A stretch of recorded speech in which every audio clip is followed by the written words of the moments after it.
I grew up with Deric Rasmussen, and his loss has weighed heavy with me over the past 4 years.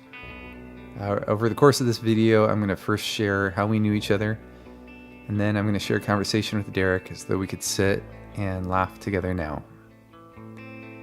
We did many things together growing up in Iowa, and were blessed with many amazing friends and family. I first met Deric and his sister Jenny on the bus. They lived in town on my route to West School from out in the country.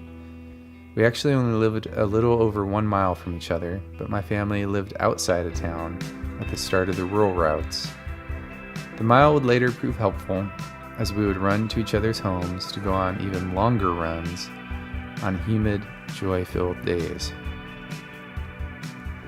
I was fortunate to share many experiences with Deric, as we both loved history, played baritone in band, performed at speech contests, acted in plays, ran in team races, discussed philosophy, shared bonfires, shot potato guns, did pull-ups on football goalposts, discussed the purpose of the military, laughed until our smiles hurt, engaged in long discussions of our futures, grew from skinny kids to strong men, and through it all, he always felt more like a younger brother to me than just a friend. Deric, since you left this world, I have felt a consistent gnawing in my soul as I've wondered why you're gone. We both grew up and hadn't seen each other much for many years. This seems to be what happens as we grow older.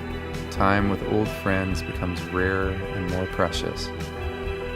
As I look back, I wish we'd had more time together as grown men.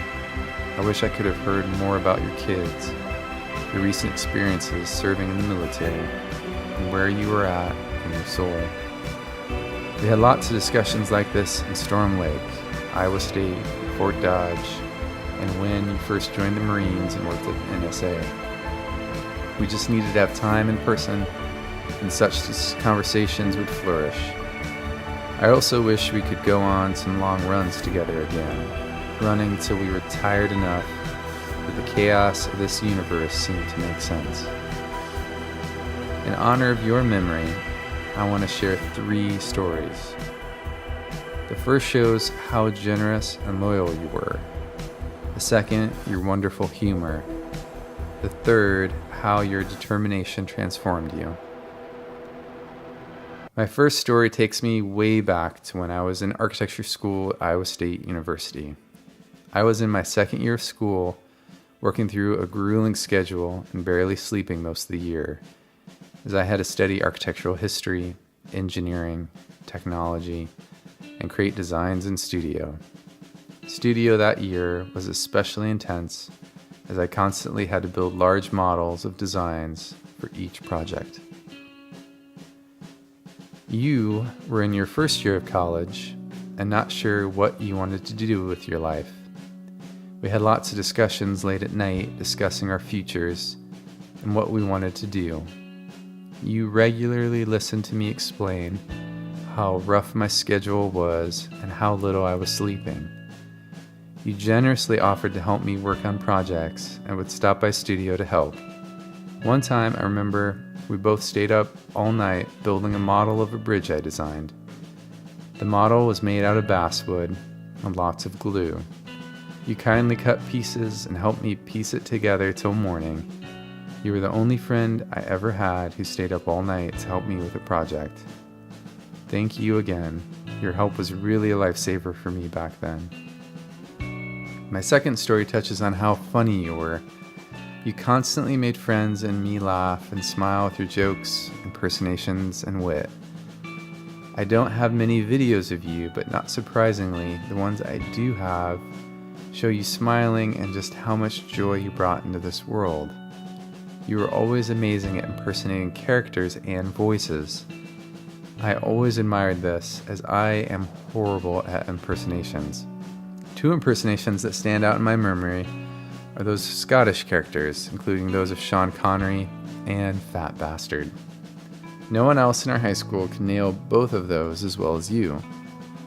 I'm smiling thinking about your Fat Bastard impersonation now, as the young skinny you spoke like an enormous and ridiculous Scottish character, Austin Powers had a big impact on all of us, I suppose.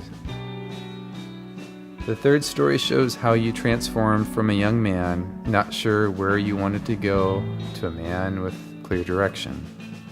Some of my fondest memories are from long runs and workouts with you. Throughout most of high school, you weren't that into athletics. You didn't run cross country or really show much interest in running until you were in college. When we were both at Iowa State, we started meeting for runs around the campus. We would have the best conversations about school, getting in shape, relationships, and our futures. The amazing thing was when we started running together, you weren't very fast, nor could you run that far. We kept running together at Iowa State, and over the summer back in Storm Lake, where we would push each other on long runs after work. Before I knew it, you were as fast as I was. I was really surprised by this, as I ran cross country in high school and didn't expect you to improve so quickly. On many of those long runs, we discussed the military and how you were drawn to the direction it provided. I grew up with many military experiences through the Boy Scouts, and we had mutual admiration for the discipline it offered. We would push each other after runs, doing sit-ups, push-ups, and pull-ups on goalposts up by the towers at Iowa State. Then you left Iowa State, drifted for a bit, and joined the Marines. I was amazed at how much stronger you were and how much your posture improved after becoming a Marine. You would explain all the PT drills you would do, and I admired how strong you became. It was clear the military was providing the structure and framework for you to transform into the man you wanted to be. This was only through hard work, discipline, perseverance, and willpower. I still admire how you transformed yourself from a skinny young man that I knew in Storm Lake to the strong Marine you became. Looking back, pretty much all of our common friends were surprised that you wanted to join the military. Your humor and kindness didn't fit the persona of men who typically chose a military life. I know it gave you the direction you were searching for. There were so many things you couldn't share about it, though, like your time at the NSA, where you told me there was so much you couldn't talk about, and that a lot of it was hard to believe. I still wonder how much of that you carried and couldn't share. Having this conversation is helpful for me. I'm hopeful that we can laugh together more in the next world, where there will be no more death or mourning or crying or pain, for the old order of things will pass away. Till then, Deric, rest in peace. Know you are missed. Know many are grateful for the time you shared with us on this tiny planet, in a tiny solar system, and an average galaxy amidst an unbelievable universe. I hope we can make sense of all the chaos in the next life and go on some long runs together again amidst an eternal vista of peace and harmony. Here to watch you in the wonder of the sky, hoping you might send an answer down your beaming light. Are you truly a stranger living up so high in the night? Why do I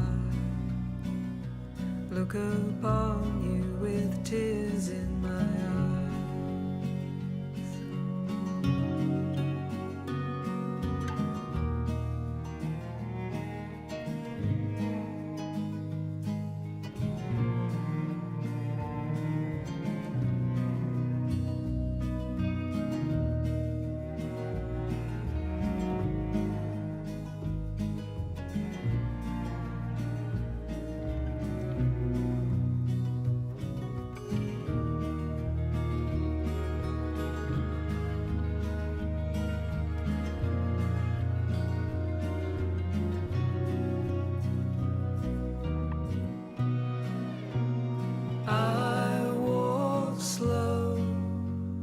Down where we'd go, where we've gone for so long, where you and I come from.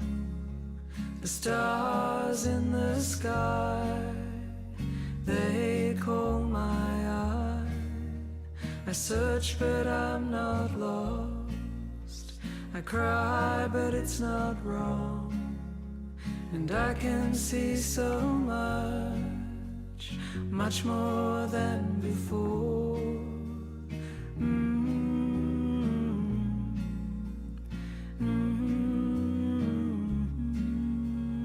I walk slow down where we'd go, where we've gone for so long, where you and I come from.